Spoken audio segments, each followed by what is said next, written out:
Hi, this is artist Tara Reed. I am a solopreneur, probably like many of you watching this video. I'm doing everything. I'm trying to figure out how to make it all work, how to make this business that I've created work for me and not work me to death. So one of the things that I've been focused on is doing more blogging, and I found this new plugin from wptasty.com. I've been using their Pinterest plugin for about 2 years or so. Below for a link if you want to learn about that, because I love that too. But this is newer and I absolutely love it. So first, let's talk about what a Roundup post is. And Pinterest is a great place to just see firsthand why these are so important. So I did a search for elf on the shelf, and if you look, there's lots of different things. So there's pictures of different ideas of what to do with the crazy little elf. And then there are these that say 30 free activity cards, 35 last minute ideas, 25 free printables. Now, what are you going to click? The one idea or someone that can give you 25 ideas, which is basically a link to a Roundup post. I decided to try one for graduation party ideas. And I did not have this Roundup plugin. I used Divi as my theme, and it was helpful, but it took a long time. So I basically had blocks, and I had to get each picture and do the description and this. And I mean, it looks okay, but it's not like super organized and exciting. After getting the Roundup plugin, look at how easy this is. It just looks good. It's numbered. It's consistent. The picture's the same. The title, it's a lot more visually pleasing to scroll through and look for what you want from this Roundup list. So I'm totally in love with it. Want to share it with you. So let's look at how it works. This is where you need to be.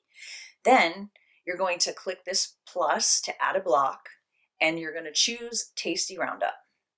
Now I'm going to do a roundup of things to make and sew for dogs. So I'm going to type in dog, and it's going to come up with all the posts that I've done about dogs. So I'm going to choose this top one, and it pulls the title from my blog post, and then it pulls this content from an excerpt. Now I don't always do that. So let me just show you. So over here, I'm good about doing the meta description, but I will admit, because I'm doing this all myself, I've never really done this optional excerpt before, but that is where they pulled the information from. So I put it in there just to show you what it was going to do. Now it also, the photo that it chooses your featured image. This doesn't look great in the Roundup format here. On the blog page where it has links and featured images, looks fantastic. You can read it, you can see the whole thing. Over here, not so much. But I can choose a different layout. I can choose to have the image on top, then it looks fine. Then you're gonna have a lot of big images with the title, description, and link below it. But if you really want it to be a little bit smaller and faster to skim, you're gonna wanna use this right or this left or right justification for the images. But don't worry, there's something you can do. Click on the image and choose replace. You can either upload a new image or you can open the media library. Okay, so I'm going to choose one of the Pinterest images that I made for this particular post, and I'm going to select that. So now it looks really good, and it'll look good whichever side you want to put it. Now, if you wanted to change any of this text, add something, delete something, you can just go in, highlight, change. You can change what this says. Like instead of read more is what it defaults to. I can say learn more about it. You can get more conversational. Now let's do another one. Go back to dog. Now I'm going to show you what happens if you don't have any information in that little excerpt section. Well, for me, it puts a bunch of gibberish. They say they pull the few first lines of your text, and I'm thinking that because of the builder that I use, Divi Builder, it's pulling all of this code. So that's like not going to work. So I'm just going to have to just type something up myself. Once you have less text, did you notice what happened there? The picture became better. You could actually see what was going on, because when it had all the text, it stretched and just focused in on one little part. So that was awful. So you also want to pay attention to how much text you have for how much you can see on the side, unless you pick an image that is more rectangular. Okay, so that's how you would go about adding your own content. So this shows you what it's going to look like on the blog end. So it's going to be nice and consistent, and you'll click the blocks.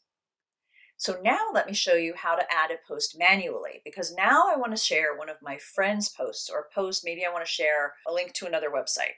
So you're going to say, do it manually. I learned that it's best to do the title first. So I'm going to share my friend Laura's homemade dog biscuit treats. So I'm just going to copy her title, and I'm going to enter the post title. So then I'm going to go over here and I'm going to read what she wrote, just grab some of her text and put it in the post description. Then you do have to have your own image. At this point, you can't use the address of where her image is. Upload that and it's going to put it there. So you want to do title, description, picture. Then you want to do the link. So now I'm going to grab the link to her post. I'm going to click on this little link. I'm going to choose that, do this down arrow, and I'm going to say I want this to open in a new tab since it's leaving my website. I don't want people to leave forever. And link relationship, like if this was a link to an affiliate product, I would put sponsored in here. And then you click this little apply. That's what makes this little box show up. So you can just do this for however many you want to have. Then if you come back and you're like, well, I don't want this one to be the first one. You come over here, you activate whichever one you want to move, and then you use this little up and down, or you can drag. You can drag them into a different order. So a couple different ways you can drag from these dots, or you can use the arrows to bump them up and down. All right, that's it. That's a little look at how I am going to be using this new Roundup plugin. I feel like the price I am paying is going to save me so much time and make this really pretty. And most importantly, the way they pull things and everything is going to really help with SEO and having people actually see the things that I am creating and putting all this effort into, which is, of course, what you want too. So if this sounds like something that you want, click the link below, check it out, try it out. You get 15 days risk-free. If you don't love it, they will refund your purchase price.